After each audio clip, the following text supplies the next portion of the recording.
doubles player with his partner, Rob Seguso, in the 80s and 90s. They won a gold medal in Seoul. They won Wimbledon. They were a Davis Cup team. And so I just knew that my life was pretty public, and I wanted to honor my husband.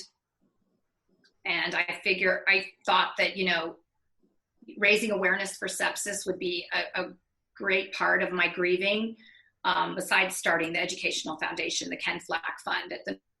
It's so funny. I'm a CEO of this company. I'm a celebrity makeup artist, and now I'm a sepsis advocate. And now after doing all these interviews for the past 2.5 years, I've kind of become somewhat of not an expert, but I deal with grief, and I try to deal with grief in a positive way.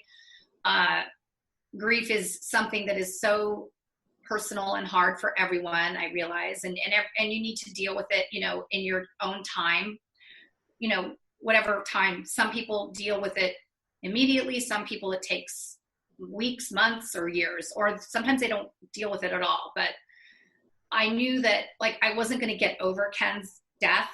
It's something I've learned to manage.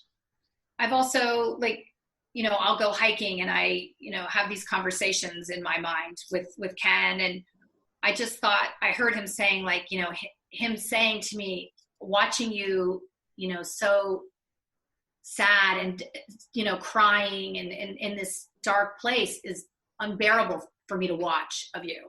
I could hear him saying that to me. And so I thought of it that way, the best thing that I could do, because I thought if I was looking down at my children or Ken, and if I saw that they were just not living their best life and not happy and loving and laughing, how hard it would be for me, because I wouldn't feel like I could comfort them. So I just thought the best way I can honor Ken and my son Bo and my mother is, starting these.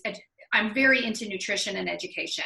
I feel that, if children learn from an early age to, grow, vegetables with the seed and watch it grow and experience that, and then they get to pick it and they eat it, they're much more inclined later in life to have great eating habits. And, my kids have been really blessed with amazing educations, going to, my daughter went to NYU and graduated from Tisch, the film school, and Melania is in London at Central St. Martin's University studying fashion.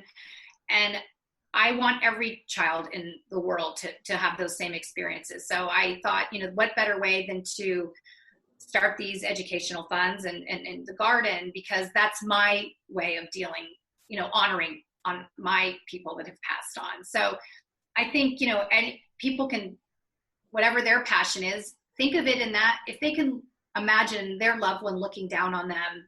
So, how hard would it be for them to watch you crying? And then I thought, I should be happy and laugh. I know that's what Ken would like. So that's kind of what I've been trying to do dealing with grief. And so I hope that people, if they hear this, will, think a moment that their loved ones watching them and they want them happy and smiling. So. Mm-hmm. Yes. And just transferring all the good things that you do into a way to make you smile. I agree. So what are some things that you do with the foundation and the garden? Well, we raised a bunch of money. And so with the baby Bo, it's called the Bo Friedman Garden at Edna McGuire School. The kids, it's an outdoor classroom. So they have, they take a gardening class every week with their class, and they plant seeds in each season and different vegetables, and they harvest them. And there's fruit trees, so that during snack, the whole school gets, apples and persimmons, and there's chickens. And so it's just such a great little break for them to have a little bit of outdoors, that not every kid experiences. And at the Northern Lights School, it's a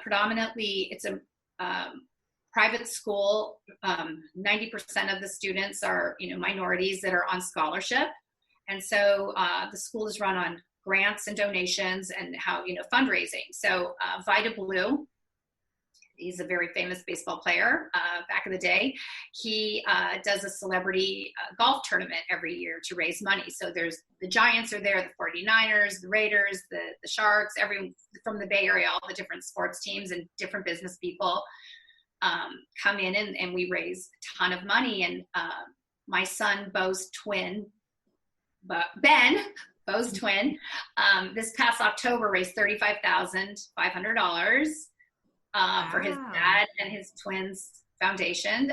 And it's so remarkable that, you know, this 13-year-old boy, you know, raised that much money. But what I've tried, you know, he's so humble and gracious. He's like, Mommy, I played golf today, big deal. And I said, Ben, you raised enough money for 3 kids to go to private school for a year. Like, that is, you know, that's changing a person's life, a family, community. It's helped changing to make the world a better place. So, you know, I love that Ben's so young and he's doing, you know, I call it do-goodery. I'm really proud of his do-goodery. And, you know, I think because he's learned to do this at a young age, that it will carry on and, as he, you know, gets older. And all my kids have participated in some way with the Northern Lights School. And, you know, Michelle Lewis is the headmistress, and she's amazing. And she started the school. My brother John's on the board. So we've all kind of, it's, you know, it's just a beautiful thing. So I'm really proud of it. That sounds beautiful. And you're right. If you teach the kids when they're younger to eat some vegetables and some fruits, that's what they'll pick when they get older. Right. Hopefully, you know, you cross your fingers. At least you set the mat for them and showed them how to garden at least. Absolutely. And it's so funny. I've heard the kids, I've been there in the garden helping, and the kids are like, wow, this tomato tastes way better than the ones at the store. And I didn't know this was so good. And I just thought, how great is that, you know, that's their experience. So hopefully they'll take it home and share it with their parents, and, you know, they'll plant their little garden or be more open to eating healthy. Mm-hmm. And just spread it and keep spreading it and sharing with their friends. And it's something cool. Absolutely. Oh, that is super sweet. That is very nice that you're doing that for the schools. And yeah, I love it. And you know, with the sepsis, you know, Ken and I, you know, I had no idea what sepsis was when he got sick. He got bronchitis and it turned into pneumonia, and we called Kaiser Permanente, which is our, you know, our medical insurance at the time. You have to call an advice nurse, and then they determine whether you should be seeing a doctor or if they can treat you over the phone. And, you know, his doctor, John Culbertson, treated him over the phone. And unfortunately, Ken should have been seen. He wasn't. He said he felt like he had glass in his chest. There was orangey yuck coming out of his throat and his nose. He had a fever. He just ached all over. He said he never felt worse. And the doctor just gave him cough medicine with codeine and then no antibiotic and an inhaler. And you know what, I really want your listeners to know that if you take cough medicine with codeine, I know I used to think like, oh, yay, I'm going to fall asleep and wake up and feel better in the morning. And what happens with that, if you have an infection brewing in your body and you don't get an antibiotic, you will, you know, the infection can turn into a wildfire and turn into sepsis. It can. And that's what happened with Ken. He, within 12 hours, he started spitting up blood. I rushed him to the emergency at Kaiser. And they put him on oxygen, 3 different oxygens. And they told me they needed to intubate him to get the infection out. They didn't tell me it was life support. They just said that they needed to put him under to clear out his lungs. So I did not know that was life support. I did not ever imagine that would be the last time my husband and I would speak. And I have to live with that, and it's awful. So that was a Thursday. By Monday, so sepsis is an infection of the blood, and it attacks all your organs. So if you become septic and not treated with an antibiotic, all your organs will shut down. And so his arms and legs started turning black, and, you know, his organs are shutting down. And so by Monday, I brought a specialist in to ask, like, what are we going to do about, you know, his arms and legs? Because I really thought that the darkness would go away. And the specialist was kind of cold, and she said, well, if he survives, we'll have to amputate. And I'm like, what? Like, no. Like, my husband's an Olympic athlete. He was number 1 in the world. I mean, the man lived to golf, and he was an amazing father and husband, and, for a man like that, that's so proud and, so athletic, to not have arms and legs. I mean, it was never. So we had to take him off life support, and he passed away in like a few moments, and it was awful. So the Sepsis Alliance has an amazing website, sepsis.org. And you can go there, and they have this really great little graph, and it says time. And what time is T is for temperature. You can be incredibly hot or incredibly cold. I is for infection. You can have an infection in some part of your body. It could be like Ken, who had bronchitis, turned to pneumonia, or you could have an infection in your tooth or a cut hand. M is for mental decline. It's kind of hard to rouse them. They're feeling a little lethargic because it's attacking your brain. And E is for extreme pain. You're in extreme pain because you feel like you're dying because you are. And so if you have any of these symptoms, please go get a blood test, go to your emergency.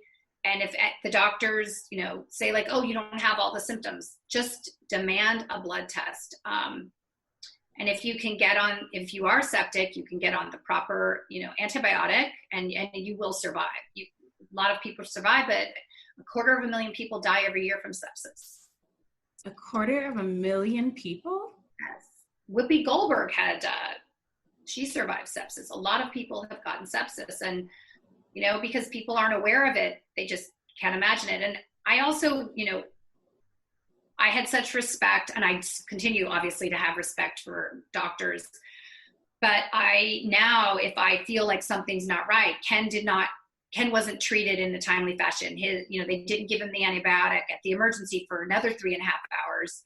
And so during that golden window where he could have survived if he had been given the proper antibiotic that they didn't have in stock, I would have taken him somewhere else if I had known, or, I just did not know. So it's really important to be your best advocate, because no one knows your body like you do. And if you have any doubt, don't feel, I was always like, oh, I don't want to be annoying and I'm embarrassed.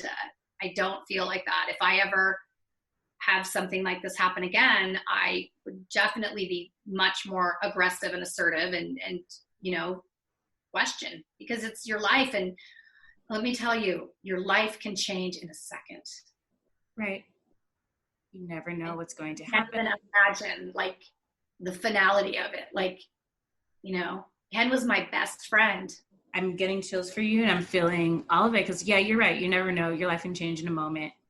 Yeah. Oh my. It's hard. Now, was that after his unfortunate passing where you really streamlined, and I'm going to call it boss babe mode, and really finding something else to put your passions and your efforts towards? I did. It really did help me I needed a distraction other than my kids and my work. I wanted to save lives. I don't want anyone to feel what I feel. My heart's been obliterated. Yeah. Now, do you, just because of what you just told me, just felt so filled with passion and your experience through that, do you speak on behalf of sepsis? I do. They know that we've kind of, they did around the Bay Area, they had pictures of Ken all over saying, Ken died of sepsis, and they had a bunch of different, Ken was an Olympic athlete, so they, used him, his image. And so it was really great to see, Ken had a remarkable career, and, I don't want him just remembered as someone that passed away from sepsis. I mean, obviously his career speaks for itself, but, I just want people to know that, the dangers of sepsis, and you don't have a tomorrow. I remember always Ken would say, oh, I'll feel better in the morning. You don't have a tomorrow with sepsis. It is a disease that attacks, and it is aggressive and mean, and it will take you down. I didn't think anything, could hurt my husband. He was so big and strong and full of life. He was a handful. He was really funny. Well, you're talking about an athlete like that. they had to be all that training